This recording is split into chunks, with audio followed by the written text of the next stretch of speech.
যে এইগুলো এটা মনে করেন একটা 15 কক্ষ রুম। আমরা নীলকুঠি এসে নীলকুঠি আঙ্কেল কয় টাকা করে টিকিট? মেহেরপুর শহর থেকে প্রায় 7 কিলোমিটার দূরে আমঝুবি গ্রামে কাজলা নদীর পাড়ে এই কুঠি বাড়িটি অবস্থিত। আচ্ছা ঠিক আছে।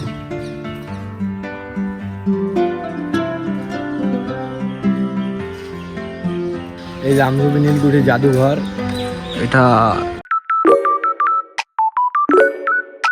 মেহেরপুর শহর থেকে প্রায় 7 কিলোমিটার দূরে আমঝুবি গ্রামে কাজলা নদীর পাড়ে এই কুঠি বাড়িটি অবস্থিত।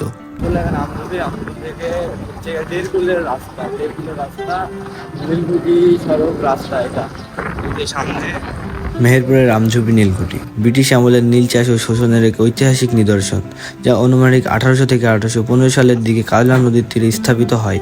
এটি প্রায় 77 একর জমির উপর অবস্থিত এবং পূর্বে নীলকরদের প্রধান কেন্দ্র ছিল। বর্তমানে এটি একটি সংরক্ষিত পর্যটন কেন্দ্র। নীল চাষের উদ্দেশ্য ইংরেজরা এটি স্থাপন করেছিল। কারো মতে এটি 1815 সাল থেকে 1820 সালের মধ্যে, আবার কারো মতে 1778 সালের ক্যারেম ব্লুম নামে এই ইংরেজটি স্থাপন করেন। এই কুঠিটি ছিল নীলকরদের অত্যাচারের সাক্ষী। স্থানীয় কৃষকদের জোরপূর্বক নীল চাষ বাধা করার মূল কেন্দ্র ছিল এটি। আমঝুবি নীলকুঠি নিয়ে একটি প্রচলিত বিতর্ক রয়েছে, যেখানে মির্জাফর লর্ড ক্লাইভ বৈঠক করেছিলেন, তবে ঐতিহাসিকদের মতে এই তথ্যের কোনো সঠিক প্রমাণ নেই। বর্তমানে এটি মেহেরপুর জেলার একটি গুরুত্বপূর্ণ পর্যটন স্পট হিসেবে দর্শনীয়দের কাছে জনপ্রিয়। আমরা নীলকুঠি এসে নীলকুঠি ঢোকার জন্য টিকিট লাগবে। টিকিট দেখি আঙ্কেল কয় টাকা করে নেয়, তো আমরা টিকিটটা কাটি।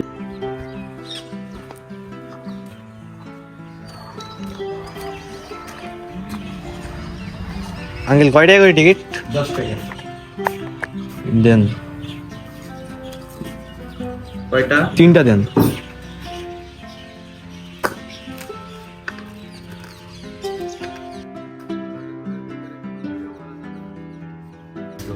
আচ্ছা ঠিক আছে।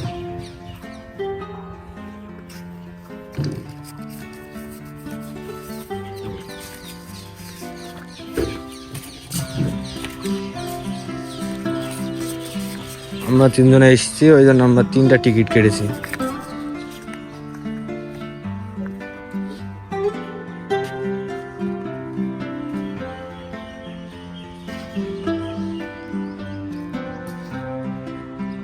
এই যে আমঝুবি নীলকুঠি জাদুঘর, এটা ঢুকতে হবে, কারণ আমরা দেখে আসি ভিতরে কি কি আছে।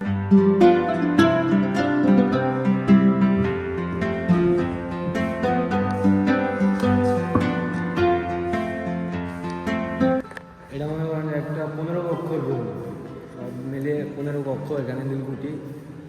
এই যে অনেক সুন্দরভাবে সাজিয়ে রেখেছে, ছবি ঐতিহ্যবাহী আগেকার।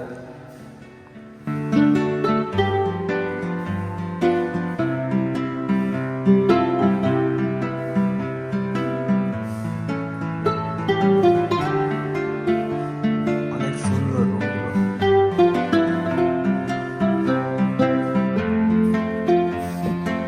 সেই সময় এখনো মাটির কিছু চিত্র এখনো সংরক্ষিত করে রেখেছে।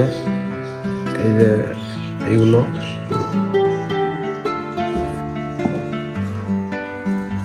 হাঁড়ি পাতিল, এগুলো এখনো সেই আগের মতো সংরক্ষিত করে রেখেছে। সব ভেঙে গেছে, তারপরেও সব রেখে দিয়েছে। 1972 সালে বাংলাদেশ সরকার এটি সংরক্ষণের উদ্যোগ নেয় এবং 1978 সালে পর্যটন কেন্দ্র হিসেবে ঘোষণা করে।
আছে।